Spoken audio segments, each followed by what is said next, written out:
সালাতিহিম ফায়াখতিমু বিকুল হুয়াল্লাহু আহাদ। ওই সাহাবীটি যখন নামাজ পড়াতে নামাজের শেষ রাকাতে নামাজের প্রত্যেক নামাজের শেষ রাকাতে কুল হুয়াল্লাহু আহাদ দিয়ে শেষ করতেন। কি দিয়ে শেষ করতেন? ওই সাহাবীটি সেনাপতি, আর তখন নিয়ম ছিল যে সেনাপতি হবে সে নামাজের কি করবে? ইমামতি করবে। যে সেনাপতি, যে লিডার, সে নামাজের কি করবে? ইমামতি করবে। তো ওই সাহাবীটি যখন নামাজ পড়াতেন, তো নামাজ পড়ানোর পরে নামাজ যখন পড়াতেন প্রত্যেক নামাজের যখন নামাজ পড়াতেন নামাজের শেষ রাকাতে গিয়ে কোন সূরাটা পড়তেন? কুল হুয়াল্লাহু আহাদ। এই সূরা ইখলাস বলি আমরা যেটাকে, কুল হুয়াল্লাহু আহাদ, এই সূরাটা প্রত্যেক নামাজের শেষ রাকাতে পড়তেন উনি। সাহাবাদের রাগ লাগলো যে প্রত্যেক নামাজের শেষ রাকাতে কুল হুয়াল্লাহু আহাদ দিতে হবে।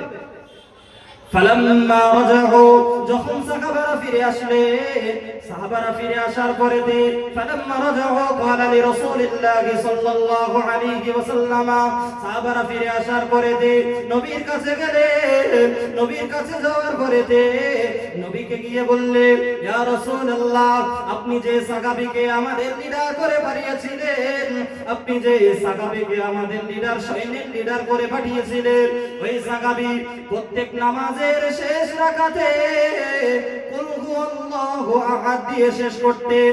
ওই সময় নবী আমার বললেন, ও আমার সাহাবীরা, সালুহু লিআইয়ি শাইইন ইয়াসনাউ যালিক, ও আমার সাহাবীরা, তোমরা তাকে গিয়ে জিজ্ঞাসা করো, সালুহু, তোমরা তাকে জিজ্ঞাসা করো, লিআইয়ি শাইইন ইয়াসনাউ যালিক, কেন আমার ওই সাহাবা প্রত্যেক নামাজের শেষ রাকাতে কুল হুয়াল্লাহু আহাদ সূরা পড়তো। নবী কি বললেন? সাহাবারা, আমার ওই সাহাবা পড়তো প্রত্যেক রাকাতের শেষ, প্রত্যেক নামাজের শেষ রাকাতে কুল হু পড়তো, তোমরা গিয়ে জিজ্ঞাসা করতো তো সে কেন এই সূরাটি পড়তো, কেন এই সূরাটি পড়তো, তাকে একটু জিজ্ঞাসা করো। তো সাহাবীরা গেলেন, ফাসালুহু, সাহাবীরা সকলে ওই সাহাবীকে জিজ্ঞাসা করলেন।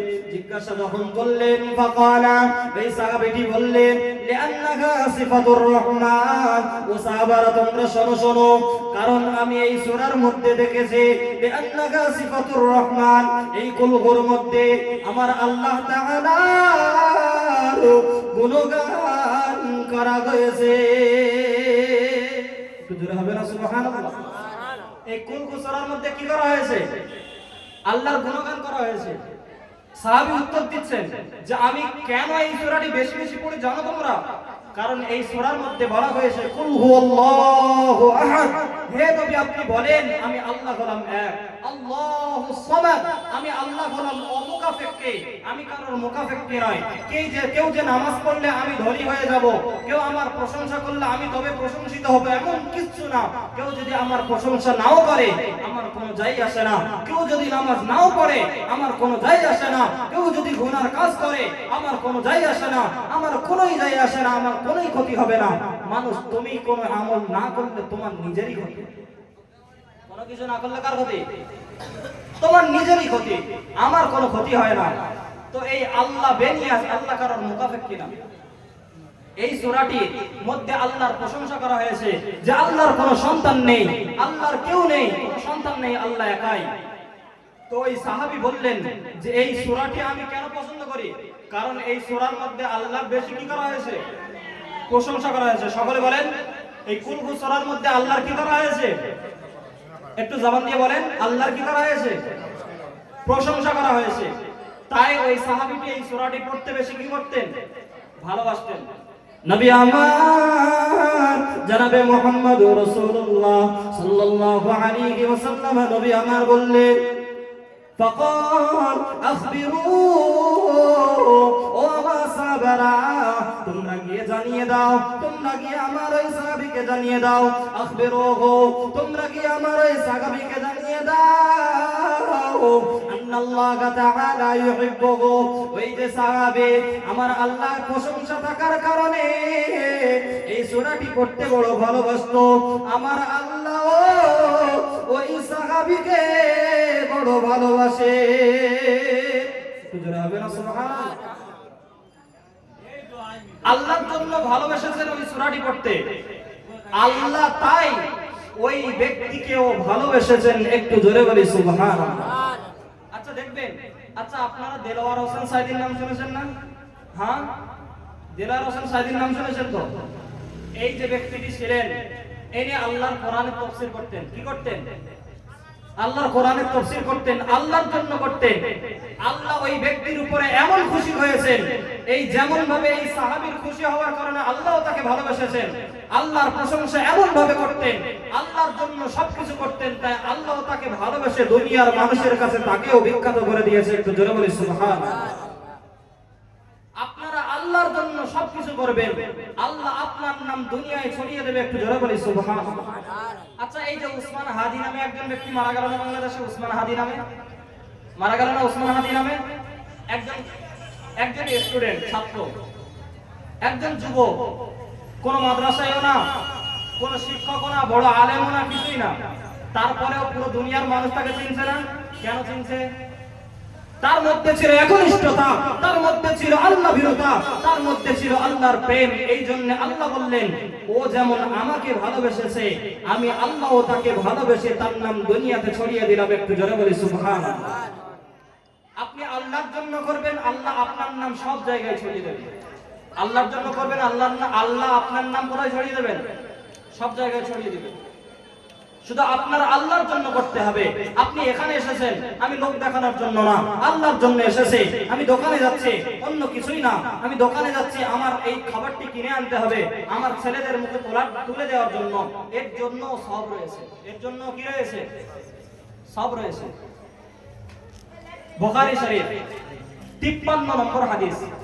এই হাদিসের মধ্যে বলা হয়েছে, যে ব্যক্তি তার বংশধরদের, এই যে আমরা আমাদের স্ত্রীর জন্য, আমরা যারা মানুষরা রয়েছে, আমরা আমাদের স্ত্রীর জন্য, ছেলেদের জন্য সারাদিন কাজ করি না? এখানে যারাই রয়েছে, যারা মুরব্বীরা রয়েছে, সকলে কাজ করেন তো? সন্তানদের মুখে একটু ভাত তুলে দেওয়ার জন্য কাজ করেন না? এর জন্য সব রয়েছে। একটু জোরে বলি সুবহানাল্লাহ। বুখারী শরীফের হাদিসের মধ্যে 53 নম্বর হাদিস। এই হাদিসের মধ্যে 2 নম্বর অধ্যায় কিতাবুল ঈমান। এই হাদিসের মধ্যে বলা হয়েছে যে কেউ যদি সওয়াবের আশায়, যে আল্লাহ তাদের দায়িত্ব আমার উপরে দিয়েছেন, তো এই জন্য আমি কাজ করছি তাদের খাওয়াবো বলে, এই নিয়তে সওয়াবের উদ্দেশ্যে কেউ যদি সারাদিন কাজ করে, সে কাজের জন্য সওয়াব পাবে, আর এই যে ব্যয় হচ্ছে এর জন্য সওয়াব পাবে। একটু জোরে বলি সুবহানাল্লাহ। আল্লাহ আপনাদেরকে জাহান্নামে দিতে চান না। আমি বারংবার বলি, আল্লাহ আপনাদেরকে জাহান্নামে দিতে চান না। মানুষ নিজেই জোর করে জাহান্নামে যেতে চায়, আল্লাহ জাহান্নামে দিতে চান না। বুখারী শরীফ 88 নম্বর অধ্যায় কিতাবুত তাওহীদ ওয়ার রাদ আলাল জাহমিয়্যা ওয়া গায়রিহিম 2184 নম্বর হাদিস। 2184 নম্বর হাদিস। হাদিসটি কি? عن أبي هريرة رضي الله عنه عن النبي صلى الله عليه وسلم। আবু হুরায়রা রাদিয়াল্লাহু আনহু থেকে বর্ণিত, নবী করিম সাল্লাল্লাহু আলাইহি ওয়াসাল্লাম বলেন, লাম্মা খালাকাল্লাহুল খালকা, যখন আল্লাহ তাআলা আদম সন্তানকে সৃষ্টি করলেন, যখন আল্লাহ তাআলা মাখলুকদেরকে বানালেন, লাম্মা খালাকাল্লাহুল খালকা কাতাবা ফি কিতাবিহি, আল্লাহ তাআলা নিজের কিতাবের মধ্যে লিখে রাখলেন, ওয়া হুয়া ইয়াদউনা ইনদাহু আলাল আরশ ওয়া হুয়া ইয়াকতুবু আলা নাফসিহি, আল্লাহ নিজের উপরে আবশ্যক করে নিয়েছে, ওয়া হুয়া ইয়াদউনা ইনদাহু আলাল আরশ। এই একটা বাক্য আল্লাহ তাআলার আরশে লেখা রয়েছে, আল্লাহর আরশে লেখা রয়েছে। বাক্যটি হলো ইন্না রাহমাতি তাগলিবু গাদাবি। ও আমার মানুষেরা শোনো, ও আমার বান্দারা শোনো, ইন্না রাহমাতি তাগলিবু গাদাবি। আমি আল্লাহ আমার রাগ, আমি আল্লাহ আমার ক্রোধ, আমি আল্লাহ আমার রাগ, আমি আল্লাহ আমার রাগ, আমার ক্রোধের উপরে আমার সন্তুষ্ট, আমার রাজি প্রাধান্য পায়। একটু জোরে হবে না সুবহানাল্লাহ? আল্লাহ যে রেগে যান, আল্লাহর রাগ, আল্লাহর দয়া, আল্লাহর রাগের উপরে প্রাধান্য পায়। আল্লাহর দয়া যে কতই মহান, আল্লাহ যে কতই মহান, আমরা যদি জানতাম যে আল্লাহ কতই দয়ালু, আল্লাহ বান্দাকে বড়ই ভালোবাসেন। আমি কি বলছি? আল্লাহ বান্দাকে কোথায় দিতে চান না? জাহান্নামে দিতে চান না। আচ্ছা আপনারা আমার সঙ্গে বলেন, আমার সঙ্গে বলেন আল্লাহ, বলেন আল্লাহ বান্দাকে জাহান্নামে দিতে চান না। আল্লাহ বান্দাকে কোথায় দিতে চান না? জাহান্নামে দিতে চান না। চলেন একটা একটা করে প্রমাণ শুনেন। আল্লাহ বান্দাকে কোথায় দিতে চান না? জাহান্নামে দিতে চান না। একটা একটা করে প্রমাণ দিচ্ছি শুনেন। বুখারী শরীফ 1910 নম্বর হাদিস। عن أبي هريرة رضي الله عنه أبو هريرة رضي الله عنه থেকে বর্ণিত তিনি বলেন রাসূলুল্লাহ সাল্লাল্লাহু আলাইহি ওয়াসাল্লাম বলেন لا يصيب المسلم من نصب ولا وصب ولا هم ولا هزن ولا أذى ولا غم حتى الشوق يشاقها إلا كفر الله بها من خطاياه سبحان الله। এই হাদিসটা শুনেন, কত মজার হাদিস। এই হাদিসের মধ্যে রাসূল আমার বলেন লা ইউসিবুল মুসলিমু মিন নাসাবিন ওয়ালা ওয়াসাবিন ওয়ালা হাম্মিন ওয়ালা হাযানিন ওয়ালা আদান ওয়ালা গাম্মিন হাত্তা আশ-শাওকা ইউশাকুহা ইল্লা কাফফারা আল্লাহু বিহা মিন খাতায়াহু। একটু জোরে বলি সুবহানাল্লাহ। এই হাদিসের অনুবাদটা শুনলে আপনাদের মানে বড়ই আনন্দ হবে। এই হাদিসের অনুবাদ হলো লা ইউসিবুল মুসলিমু মিন নাসাব, মানুষের যত রকমের কষ্ট পৌঁছায়, মানুষের যত রকমের কষ্ট হয়, এমনকি একটা কাঁটাও যদি হাত্তা শাওকা ইউশাকুহা, একটা কাঁটাও যদি মানুষের পায়ে ফোটে, ইউকাফিরুল্লাহু বিহা মিন খাতায়াহু, এর দ্বারা আল্লাহ তাআলা গুনাহকে maaf করতে থাকে। একটু জোরে বলি সুবহানাল্লাহ। কি ফুটলে বললাম? একটা কাঁটাও যদি মানুষের পায়ে ফোটে, এই কাঁটা ফোটার দ্বারাই আল্লাহ তার গুনাহকে কি করতে থাকে? maaf করতে থাকেন। একটু জোরে বলি সুবহানাল্লাহ। আচ্ছা বলেন, এখন কি আল্লাহ মনে হয় যে বান্দাকে জাহান্নামে দিতে চান? একটা কাঁটা ফুটলে আল্লাহ আপনার তার জন্য নেকি দিচ্ছেন, গুনাহ maaf করছেন। আল্লাহ মানুষকে জাহান্নামে দিতে চান না, কোন দিনের জন্য চান না। মানুষ আমরা নিজেরাই পাপ করে জাহান্নামে যাই, আল্লাহ মানুষকে জীবনে কোন দিনের জন্য জাহান্নামে দিতে চান না। যদি জাহান্নামে দিতে চাইতেন, এই কাঁটার জন্য কখনো কি দিতেন না? সওয়াব দিতেন না। মানুষের পায়ে কাঁটা ফুটছে, এর জন্য সওয়াব দিতেন কোনদিন? দিতেন না। বারংবার বলছে আল্লাহ মানুষকে জাহান্নামে দিতে চান না। আবারও বলছে আল্লাহ মানুষকে জাহান্নামে দিতে চান না। তিরমিজি শরীফের হাদিস 2 নম্বর অধ্যায়, তিরমিজি শরীফের এই হাদিসের মধ্যে বলা হয়েছে, সহজে শুনেন। আচ্ছা আমরা আমাদের পকেটে কিছু রেখে ভুলে যাই না মাঝে সাঝে? হ্যাঁ ভুলে যাই তো। এই ভুলে গিয়ে পুরো ঘর খুঁজি, খোঁজার পরে শেষ পকেটে হাত দিয়ে দেখছি যেটা খুঁজছিলাম সেটা তো আমার পকেটেই রয়েছে। এমন হয় না অনেক সময়?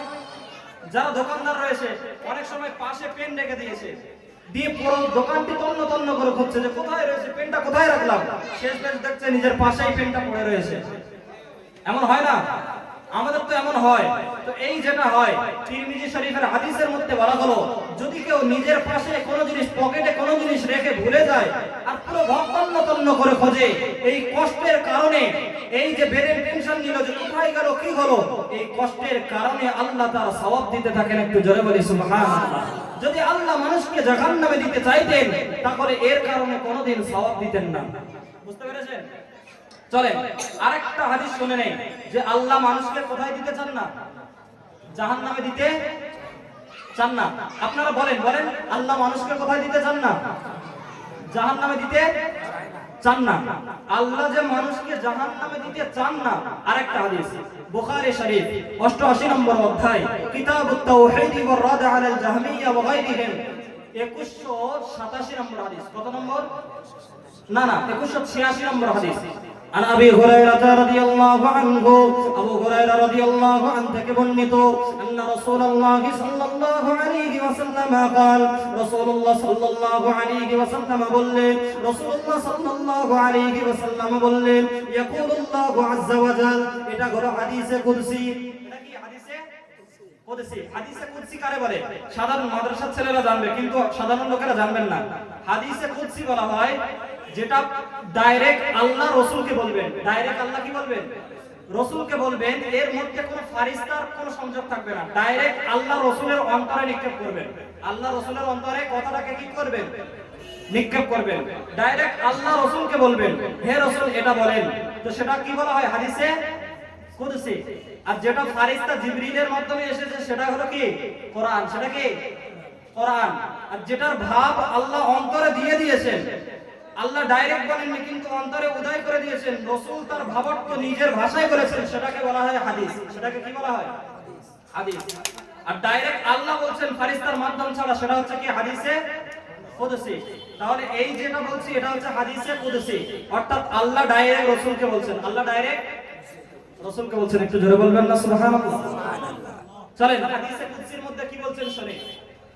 يقول الله عز وجل, আল্লাহ তাআলা বলেন, আল্লাহ তাআলা এই হাদিসের মধ্যে, হাদিসে কুদসির মধ্যে বলেন, ইদা আরাদা আবদি আন ইয়ামালা সাইয়্যাতান, ও আমার বান্দারা, আমার যখন কোন বান্দা, ইদা আরাদা আবদি, আমার যখন কোন বান্দা গুনাহ করার ইচ্ছা করে, ইদা আরাদা আবদি আন ইয়ামালা সাইয়্যাতান, আমার কোন বান্দা যখন গুনাহ করার ইচ্ছা করে, যখন গুনাহ করার ইচ্ছা করে, ফালা তাকতুবুহা আলাইহি, ও ফেরেশতারা, গুনাহ করার ইচ্ছা করলেও তাদের গুনাহ এখনো লিখো না।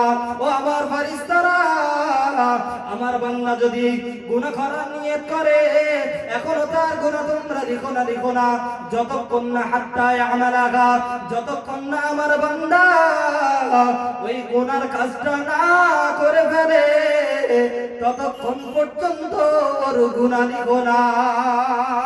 যারা বলবেন না সুবহানাল্লাহ? আচ্ছা বলেন, এখনো কি আল্লাহ বান্দাকে জাহান্নামে দিতে চান?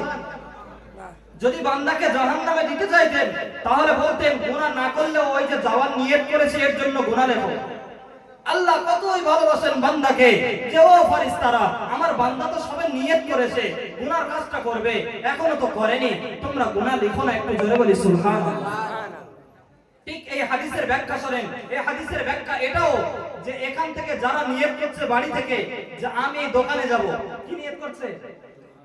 দোকানে যাব, আল্লাহ তাদেরকে বলছেন ফেরেশতাদের, ও ফেরেশতারা, এখনো আমার বান্দার খাতায় গুনাহ লিখো না। কে? ওখানে গেলেন মেয়েদের সঙ্গে দেখা হবে, বাজার বসবে, গুনার কাজ তো এগুলো, মেয়েদের সঙ্গে দেখা, এগুলো সব তো গুনার কাজ, জেনার কাজ। তো এই গুনার কাজ ওখানে গেলে হবে। এই যে নিয়ত করছে দোকানে যাব, আল্লাহ বলছেন ফেরেশতারা এখনো লিখো না, কারণ ও যাওয়ার পথে আমার মজলিস পড়বে। যাওয়ার পথে কি পড়বে? যাওয়ার পথে আমার জান্নাতের বাগান পড়বে। ও হয়তো যেতে যেতে ওর মনটা চাইতে পারে আমি গিয়ে ওই জান্নাতের বাগানে বসি। যখন ও গিয়ে ওই জান্নাতের বাগানে বসবে, তোমরা জান্নাতের বাগানের সব লিখে দাও। একটু জোরে বলি সুবহানাল্লাহ। তাহলে ওখানে যাচ্ছে না, তাহলে এই যে নিয়ত করলো এখনো গুনাহ লেখা হয়নি, কিন্তু যখন ওখানে যাবে তখন কি লেখা হবে? গুনাহ লেখা হবে। বুঝতে পেরেছেন? চলেন এই হাদিসের পরের অংশে কি বলছে শুনি। ইদা আরাদা আবদি আন ইয়ামালা সাইয়্যাতান, যখন আমার কোন বান্দা গুনার কাজ করার নিয়ত করবে, গুনার কাজ এখনো করেনি, গুনার কাজ করার নিয়ত করলো, ফালা তাকতুবুহা আলাইহি, ও আমার ফেরেশতারা, আমি আমার বান্দাদেরকে বড়ই ভালোবাসি, আমি আমার বান্দাদেরকে বড়ই প্যার করে, আমি আমার বান্দাদেরকে বড়ই মহব্বত করি, ভালোবাসি। আমার বান্দাদের ফালা তাকতুবুহা আলাইহি, আমার বান্দাদের তোমরা গুনাহ লিখো না, লিখো না। ও আমার ফেরেশতারা কোনো গুনাহ লেখো না।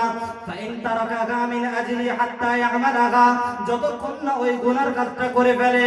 ফাইন তারাকাহা মিন আজলি, যদি আমি আল্লাহ আমার ভয়ে, আমি আল্লাহ আমার ভয়ে ওই গুনার কাজে না যায়, ওই গুনার কাজটি ছেড়ে দেয়, ফাকতুবুহা লাহু হাসানা, ওর ওই যে গুনার নিয়তের বদলে আমার জন্য যে ছেড়ে দিয়েছে, এর জন্য তোমরা তাকে সওয়াব লিখে দাও। একটু জোরে হবে না সুবহানাল্লাহ? এখানে যারা বসে রয়েছেন সুবহানাল্লাহ বলেন, একটা সওয়াব তো পাবেন। এই যে আসমান থেকে নিয়ে জমিন, মা বাইনা সামাই ওয়াল আরদি, আসমান জমিনের মাঝখানে যত ফাঁকা জায়গা রয়েছে, একবার সুবহানাল্লাহ বললে ভর্তি হয়ে যায়। একটু জোরে বলি সুবহানাল্লাহ।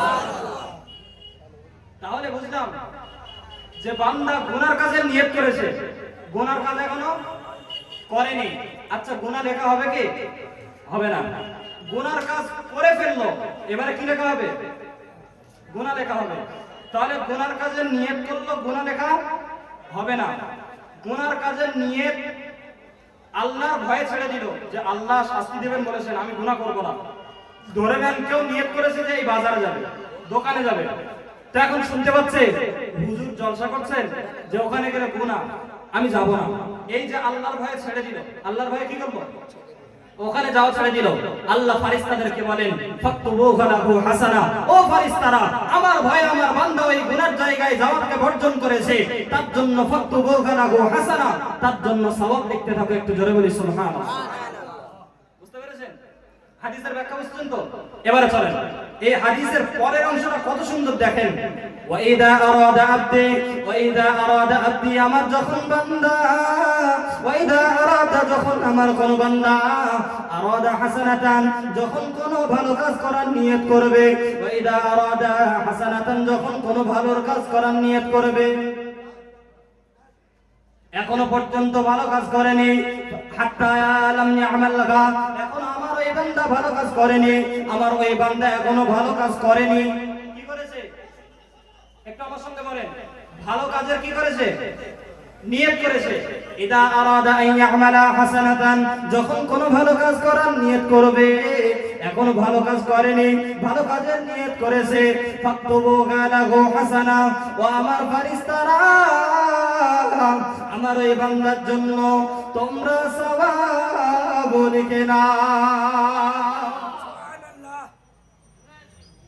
এদিকে তাকান, হুজুর আসবেন, অবশ্যই হুজুর আসবেন, তবে তার আগে এদিকে আমি যেটা বলছি এদিকে শোনেন একটু, এটা শুনতে হবে। হুজুর তো আসবেন, হুজুর আসার পরে যখন এখানে বসবেন আপনারা দেখবেন, তবে এখন একটু শুনে নেন। হাদিসগুলো বলছি, রাসূলের হাদিস বলার সময় অন্যদিকে ধ্যান দিবেন না। রাসূলের হাদিস যখন বলছি অন্যদিকে ধ্যান দিবেন না, এদিকে ধ্যান দিয়ে থাকেন। রাসূলের এই হাদিসের মধ্যে বলা হয়েছে যে যখন বান্দা গুনার কাজের নেকি করলে, গুনাহ লেখা, আমার দিকে বলেন, আমার সঙ্গে বলেন, গুনার কাজের নিয়ত করেছে, গুনাহ করবে, নিয়ত করেছে, গুনাহ লেখা হয় না যতক্ষণ গুনার কাজ না করে। কিন্তু বান্দা যদি কোনো নেকির কাজ করার নিয়ত করে, কোন কি কাজ করা, ধরে না নিয়ত করছে যে এই মজলিসে গিয়ে আমি বসবো, কি নিয়ত করছে? এখনো মজলিসে এসে বসেনি, নিয়ত করেছে মজলিসে এসে বসবো, এখনো নিয়তে এসে বসেনি। আল্লাহ বলছেন ফাকতুবুহু লাহু হাসানা, এই নিয়ত করার কারণে আমার বান্দারা সওয়াব লিখে দাও। একটু জোরে বলি সুবহানাল্লাহ। তারপরে আরো কত যাচ্ছেন দেখেন, ফাইনা আমিরাগা, আমার ওই বান্দা যদি নিয়ত করলো, নিয়ত করার পরে আবার গিয়ে ওই পবিত্র মজলিসের মধ্যে বসলো, ফাকতুবুহু লাহু হাসানা বিআশরি আমসালিহা ইলা 700 দিরহমিন, ও আমার ফেরেশতারা, এই সাহাব, এই আমার বান্দার নেকিকে 10 গুণ বাড়িয়ে দাও, 10 গুণ থেকে 700 পর্যন্ত বাড়িয়ে দাও। একটু জোরে বলি না সুবহানাল্লাহ। নিয়ত করলেন একটা সওয়াব, ভালো কাজের নিয়ত করলে কটা সওয়াব? একটা সওয়াব। যেই ভালো কাজটা করলো কটা সওয়াব পাবে? আল্লাহ বললেন 10টা, কারোর জন্য 700 পর্যন্ত বেড়ে যায়। একটু জোরে বলি সুবহানাল্লাহ। আচ্ছা, আল্লাহ যদি বান্দাকে জাহান্নামে দিতে চাইতেন, বলেন এই যে নিয়ত করলে সব জীবনে দিত? দেওয়ার কোনো কথাই ছিল না। আমি বলেছি আল্লাহ বান্দাকে জাহান্নামে দিতে চান না, তাই এই হাদিসের মধ্যে বুঝে আসলো আল্লাহ সূক্ষ্ম থেকে সূক্ষ্ম জিনিসেও মানুষকে সওয়াব দিয়ে থাকে। একটু জোরে বলি সুবহানাল্লাহ। সূক্ষ্ম থেকে সূক্ষ্ম জিনিসে মানুষকে সওয়াব দিয়ে থাকছেন। দেখেন না, নিয়ত করছে যে নেকির কাজ করব, মজলিসে এসে বসবো, আল্লাহ বলছেন ফাকতুবুহু লাহু হাসানা, ও ফেরেশতারা নেকি লিখা, একটা নেকি লিখে দাও। আল্লাহ তাআলা বললেন যদি ওই কাজটি করে ফেলে, অর্থাৎ এই পবিত্র মজলিসে এসে বসে পড়লো, আল্লাহ বললেন ফেরেশতাদের জন্য ফাকতুবুহু লাহু হাসানা বিআশরি আমসালিহা ইলা 700 দিরহমিন, আমার ওই বান্দার জন্য 10টা থেকে 700 পর্যন্ত সওয়াবকে বাড়িয়ে দাও। একটু জোরে বলি সুবহানাল্লাহ। আও কামা ক্বালা আলাইহিস সালাতু ওয়াস সালাম। এই হাদিসের মধ্যে আল্লাহ যদি মানুষকে জাহান্নামে দিতে চাইতেন, কোনদিন এতটা অফার দিতেন? তাহলে বুঝে আসলো কি আল্লাহ মানুষকে কোথায় দিতে চান না? জাহান্নামে দিতে চান না। আল্লাহ মানুষকে কোথায় দিতে চান না? জাহান্নামে দিতে চান না। আবার বলছে, ও মানুষেরা, আল্লাহ আপনাদেরকে জাহান্নামে দিতে চান না। আসেন না এই মজলিসে বসে, আসেন না এখানে বসে, এখনো কেন গুনার কাজ করে বেড়াই, এখনো তো ভেবেই আসে না। আল্লাহ আপনাদেরকে এতই ভালোবাসেন, এতই ভালোবাসেন, আপনারা কেন এখনো আসেন? হ্যাঁ, কেন আসেন না? আফসোসের বিষয় হলো, বড়ই আফসোসের বিষয়, আল্লাহ আপনাদের জন্য আমার বান্দারা আসবে, আমার বান্দারা আসবে, আমার বান্দারা আমাকে স্মরণ করবে, তারপরেও বান্দার কোনো খবর নাই। চলেন বুখারী শরীফ 88 নম্বর আরেকটা হাদিস শুনে নেই। আল্লাহ মানুষকে কি জাহান্নামে দিতে চান না। এখন যা কথা বলবো সব কি আল্লাহ মানুষকে কি দিতে চান না? জাহান্নামে দিতে চান না। এর পরিপ্রেক্ষিতে কয়েকটা হাদিস বলছি, আপনারা শুনে নেন। আল্লাহ মানুষকে জাহান্নামে দিতে চান না। সকলে বলেন, আল্লাহ মানুষকে কোথায় দিতে চান না? জাহান্নামে দিতে চান না। তার আরেকটা দলিল বুখারী শরীফ 88 নম্বর অধ্যায় কিতাবুত তাওহীদ ওয়ার রাদ আলাল জাহমিয়্যা ওয়া গায়রিহিম 2187 নম্বর হাদিস। কত নম্বর? 2187 নম্বর হাদিস। عن أبي هريرة رضي الله عنه قال سمعت النبي صلى الله عليه وسلم قال أبو هريرة رضي الله عنه থেকে বর্ণিত তিনি বলেন নবী করিম সাল্লাল্লাহু আলাইহি ওয়াসাল্লাম বলেন, নবী করিম সাল্লাল্লাহু আলাইহি ওয়াসাল্লাম বলেন, ইদা আসাবা দাম্বা ইন্না আবদান ইদা আসাবা দাম্বা, যখন আমার কোন বান্দা গুনার কাজ করে ফেলে, গুনার কাজ করার পরেতে আবার বলে ফেলে ইয়া রাব্বি, ও আমার প্রভু, ও আমার প্রভু আমি গুনাহ করে ফেলেছি, আসাবতু দাম্বা আমি গুনাহ করে ফেলেছি, ও আমার প্রভু আমি গুনাহ করে ফেলেছি, আমি গুনাহ করে ফেলেছি, ফাগফির, ও আমার প্রভু আপনি আমাকে ক্ষমা করে দিন, ও আমার প্রভু আমি গুনাহ করেছি আপনি আমাকে ক্ষমা করে দিন। কি বলে? বান্দা গুনাহ করলো, করার পরে এসে কি বলছে? আল্লাহ আমি গুনাহ করে ফেলেছি, আল্লাহ আমি গুনাহ করেছি আমাকে ক্ষমা করে দিন। আল্লাহ তখন বলেন فقال ربه, ওই বান্দার প্রভু বলেন, আল্লাহ তখন বলেন فقال ربه, আল্লাহ তখন বলেন আ'আলিমা আবদি আন্না লাহু রাব্বান ইয়াগফিরু যামবা ওয়া ইয়াখুযু বি, একটু জোরে বলবেন না সুবহানাল্লাহ। সুবহানাল্লাহ। আ'আলিমা আবদি আন্না লাহু রাব্বান ইয়াগফিরু যামবা ওয়া ইয়াখুযু বি, আমার বান্দা কি জানে যে তার একজন প্রভু রয়েছে যিনি তাকে ক্ষমা করে দেন, যিনি সব গুনাহ করলে ক্ষমা করে দেন, আবার এই গুনার জন্য মাফ না চাইলে ধরপাকড় করেন। গুনাহ করে আল্লাহর কাছে মাফ না চাইলে কি করেন? আল্লাহ ধরপাকড় করেন, হিসাব দিতে হবে আল্লাহর কাছে। আমার বান্দা কি জানে যে তার একজন প্রভু রয়েছেন যিনি গুনার জন্য ক্ষমা চাইলে মাফ করে দেন, আর গুনার জন্য ক্ষমা না চাইলে ধরপাকড় করেন? আমার বান্দা কি জানে যে তার একজন প্রভু রয়েছে? আমার ফেরেশতারা, আমার বান্দা জানে বলেই তো ক্ষমা চাচ্ছে। গফারতু আবদি গফারতু আবদি গফারতু আবদি, আমি আমার বান্দাকে ক্ষমা করে দিয়েছি। ও আমার ফেরেশতারা, আমার বান্দা আমার কাছে ক্ষমা চাইলো, আমি আল্লাহ আমি আমার বান্দাকে গফারতু লিআবদি, আমি আমার বান্দাকে ক্ষমা করে দিয়েছি। সুবহানাল্লাহ। সুবহানাল্লাহ। মুখ দিয়ে একটু হলেও সুবহানাল্লাহ বলেন। এই দেখেন কত সুন্দর হাদিস। দেখেন বান্দা গুনাহ করলো, গুনাহ করার পরে এসে বলছে আল্লাহ গুনাহ করেছি আপনি মাফ করে দেন। আল্লাহ বলছেন আমার বান্দা জানে যে তার একজন রব রয়েছে যিনি গুনাহ করলে ক্ষমা চাইলে মাফ করে দেন, আবার গুনাহ করে ক্ষমা না চাইলে ধরপাকড় করেন। প্রভু রয়েছে। আমার বান্দা আমাকে যদি এমন ধারণা করে, ও আমার ফেরেশতারা যাও গফারতু লিআবদি, আমি আমার বান্দাকে ক্ষমা করে দিয়েছি, গফারতু লিআবদি, আমি আমার বান্দাকে ক্ষমা করে দিয়েছি। সুবহানাল্লাহ। কতই না দয়াপূর্ণ এই বাক্য, কতই না দয়াপূর্ণ এই বাক্য। গফারতু লিআবদি, আমি আমার বান্দাকে ক্ষমা করলাম, গফারতু লিআবদি, আমি আমার বান্দাকে ক্ষমা করলাম। বারংবার শুনতে এই বাক্যটি মনে চায়, আমি আমার বান্দাকে ক্ষমা করলাম, আমি আমার বান্দাকে ক্ষমা করলাম। কতই সুন্দর বাক্য। বান্দা ক্ষমা চাইলো, প্রথমবার এসে কি ক্ষমা চাইলো, আল্লাহ বান্দারে ক্ষমা করে দিল। দেওয়ার পরে সুম্মা মাকাসা মা শাআল্লাহ, আবার বান্দা জীবন যাপন করতে লাগলো, আবার বান্দা জীবন যাপন করতে লাগলো, আবার গুনাহ করে ফেললো। ফাকাফা আসাবা দাম্বা, আবার বান্দা গুনাহ করে ফেললো। গুনাহ করার পরেতে আবার বললো রব্বি, ও আমার প্রভু, গফা, ও আমার প্রভু, আসাবতু দাম্বা, আমি আবার আসাবতু দাম্বা আসাবতু আখারা, আমি আবার গুনাহ করেছি। আও আযরাবতু আখারা, আমি আবার গুনাহ করে ফেলেছি। ও আমার প্রভু ইগফিরহু, আমার এই গুনাহকে আপনি মাফ করে দেন, আমি আবার গুনাহ করে ফেলেছি, আমার এই গুনাহকে আপনি মাফ করে দেন। আল্লাহ তাআলা বলেন, আবারও বলেন আ'আলিমা আবদি আন্না লাহু রাব্বান ইয়াগফিরু যামবা ওয়া ইয়াখুযু বি, আমার বান্দা কি জানে তার জন্য একজন প্রভু রয়েছে যিনি তার গুনার জন্য ধরপাকড় করে, আবার তার গুনাহকে মাফ করে থাকে। ও আমার ফেরেশতারা, ও আমার ফেরেশতারা, তোমরা তোমরা জেনে নাও আমার বান্দা যখন আমাকে জানে আমি নাকি ক্ষমা করি, গফারতু লিআবদি, আমি আমার বান্দাকে আবারও ক্ষমা করে দিয়েছি, আমি আমার বান্দাকে আবারও ক্ষমা করে দিয়েছি। আল্লাহ আবারও ক্ষমা করেন। বান্দা আবার গুনাহ করলো, প্রথমবার ক্ষমা চাইলো, আল্লাহ ক্ষমা করে দিলেন, বান্দা চলে গেল, আবার দুনিয়ায় বসবাস করতে লাগলো, আবার গুনাহ করে ফেললো, আবার এসে বলছে আল্লাহ গো আমি গুনাহ করেছি, আপনি আমাকে মাফ করে দেন না। আল্লাহ বলেন আমার বান্দা তাহলে আমাকে রব বলে মানছে, ক্ষমাও চাচ্ছে, যাও আমি আমার বান্দাকে ক্ষমা করে দিয়েছি। একটু জোরে বলি সুবহানাল্লাহ। কবার হলো? কবার ক্ষমা হলো? দুবার হলো। বলেন একটু মুখ দিয়ে বলেন, কবার ক্ষমা হলো? দুবার হলো।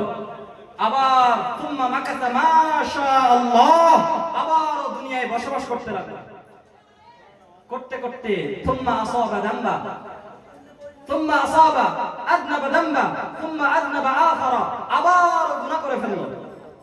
গুনাহ করার পরে আবার বান্দাকে সবকিছু কোন জায়গায় উপায় না থাকলে শেষে কোথায় আসে? কোথায় আসে বলেন? দেওয়ালে পিঠ থেকে গেলে শেষ কোথায় আসে? আল্লাহ বাঁচান। কোথায় আসে বলেন? আল্লাহ বাঁচান। বলেন না শেষ প্রথমে সব মানুষের কাছে ঘুরে, 50,000 টাকা লাগবে, সব মানুষের কাছে ঘুরছে, একটু ধাপ দাও না 50,000 টাকা, একটু ধাপ দাও না, আমার অমুক জন মারা গিয়েছে, অমুক জনের অ্যাক্সিডেন্ট হয়েছে, একটু টাকা দাও না। কেউ ধার দিচ্ছে না। শেষ বেশ কোনো উপায় নেই, আল্লাহ গো আপনি দেন। কোথায় শেষ বেশ? বিচার কোথায় যায়? আল্লাহর কাছে। তো ঠিক বান্দাও গুনাহ করলো, করার পরে শেষ বেশ কোথায়? দেওয়ালে পিঠ থেকে গিয়েছে, এবার আল্লাহর কাছে, আল্লাহ আপনি ক্ষমা করেন, গুনাহ করেছি। কবার হচ্ছে? এবারে দ্বিতীয়বার। আল্লাহ বলছেন আলিমা আব্দি আন্না লাহু রাব্বান ইয়াগফিরুদ দামবা ওয়া ইয়াখুযু বিহি, ও আমার ফেরেশতারা আমার বান্দা কি জানে তার একজন প্রভু রয়েছে, তার একজন প্রভু রয়েছে যিনি গুনার জন্য ধরপাকড় করেন, আবার গুনার জন্য ক্ষমা চাইলে তিনি মাফ করে দেন। ও আমার ফেরেশতারা গফারতু লিআবদি, আমি আমার বান্দাকে মাফ করে দিয়েছি। আচ্ছা বলেন আল্লাহ যদি বান্দাকে জাহান্নামে দিতে চাইতেন, বলেন এই 3 বার ক্ষমা জীবনে করতেন? কোন দিনের জন্য করতেন না। 3 বার ক্ষমা কেন করবেন আল্লাহ? আল্লাহ আপনারা যে গুনাহ করেন এতে আল্লাহর কোনো ক্ষতিও হয় না, আল্লাহর কিছুই যায় আসে না। আপনারা নেকি করবেন, নামাজ পড়বেন, এর জন্য আল্লাহর কিছুই আসে না, আল্লাহর কিছুই আসে না। বান্দা আল্লাহর ইবাদত করলেও বাকি, না করলেও বাকি। বান্দা করলে বান্দার নেকি, বান্দা করলে বান্দা পুরস্কার পাবে। কি পাবে? আপনারা নামাজ না পড়লে আপনাদের ধরে নেন সকলে রাগ করেছেন, ধুন মসজিদেই আসবো না, নামাজই পড়বো না। আপনারা ভাবছেন নামাজ পড়লাম না আল্লাহর ক্ষতি হয়ে গেল? নাউযুবিল্লাহ। কোন দিনের জন্য আল্লাহর কোনো ক্ষতি হবে না। আপনারা নামাজ পড়েননি তো কি হয়েছে? আপনারা নামাজ পড়েননি তো কি হয়েছে? আল্লাহর কোনো ক্ষতিও হয় না। তবে এটা জানেন যে আপনি যদি নাই পড়েন আপনারই ক্ষতি, আপনি যদি নাই পড়েন কার ক্ষতি? আপনারই ক্ষতি। আমি সর্বশেষে একটাই আবদার করব আপনাদের কাছে, সর্বশেষে কি করব? একটা আবদার করব, আপনাদের রাখতে হবে। তবে অন্য কিছু না, টাকাও চাইবো না, আমার জন্য কিছু চাইবো না, মাদ্রাসার জন্য কিছুই চাইবো না, কোনো দিনের জন্য এখন টাকা চাইবো না, কিছু চাইবো না। একটা আবদার রাখবো আপনাদের জন্য, আপনাদের লাভের জন্য। একটা আবদার করব আপনাদের লাভের জন্য, যেন আপনারা জান্নাতে যেতে পারেন। এটার জন্য আমি একটা কথা বলবো, আপনারা পারলে সেটাই আমল করবেন। তবে এখন যেটা বলছি এটা একটু শোনেন। এই যে হাদিসের মধ্যে বান্দা বারবার যাচ্ছেন আর আল্লাহ কি করছেন? বারবার কি করছেন? ক্ষমা করছেন। বলেন তো এটা, আচ্ছা আমরা একবার চুরি করলাম, মানুষ ক্ষমা করলো, 2 বার চুরি করলাম, মানুষ ক্ষমা করলো, আচ্ছা 3 বার চুরি করলে ক্ষমা করবে? মানুষ কি বলে? আরে ও পেশা চোর, কি চুরি করা ওর কি পেশা, ওরে মারো আগে, বলে না এমন? কিন্তু আমার প্রভু কি? মানুষ হলো এমন যে মানুষের কাছে, নিজের বাপের কাছে পর্যন্ত টাকা 1 বার থেকে 10 বার, 2 বার থেকে 3 বার চাইতে গেলে বাপ কি রাগ করে না? ধমক দেয় না বাপের কাছে চাইতে গেলে? হ্যাঁ দেয় না ধমক? একবার বাপের কাছে গিয়ে টাকা চাইলাম, আব্বা 10,000 টাকা দেন, বড় কষ্ট করে টাকা দিল। আবার গিয়ে চাইছে, আব্বাজি 10,000 টাকা দেন না, বাবা অনেক কষ্ট করে চুপ করে মেনে নিল, কিছু বলছে না, আবার 10,000 টাকা দিয়েছে। আবার পরের দিনে গিয়ে বলছে আব্বাজি 10,000 টাকা দেন। আচ্ছা বলেন, বাপের মেজাজটা গরম হবে না ঠান্ডা থাকবে, না খুব সন্তুষ্ট হবে ছেলের উপরে? কি সন্তুষ্ট হবেন? কি মনে হয় সন্তুষ্ট হবেন? তাকবীর দেন, নারায়ে তাকবীর, নারায়ে তাকবীর, নারায়ে তাকবীর, নারায়ে তাকবীর। ফুরফুরা সিলসিলা শরীফ, ফুরফুরা সিলসিলা শরীফ, নারায়ে তাকবীর, নারায়ে তাকবীর, নারায়ে তাকবীর। তাহলে শোনেন, এবারে যে আমি যে বলেছিলাম একটা আবদার করব, তার আগে এই যে হাদিসটা বলছিলাম যে আল্লাহ মানুষকে বড়ই ভালোবাসেন, আল্লাহ মানুষকে কোথায় দিতে চান না? জাহান্নামে দিতে চান না। মিশকাত শরীফের হাদিস, কিতাবুদ দাওয়াত, এই অধ্যায়ের মধ্যে রয়েছে যে আল্লাহ তাআলা এই বাপের কাছে চাইলে বাপ বড় রাগ করে না, বারবার চাইলে রেগে যায় নাকি? এই হাদিসের মধ্যে রয়েছে যে আল্লাহর কাছে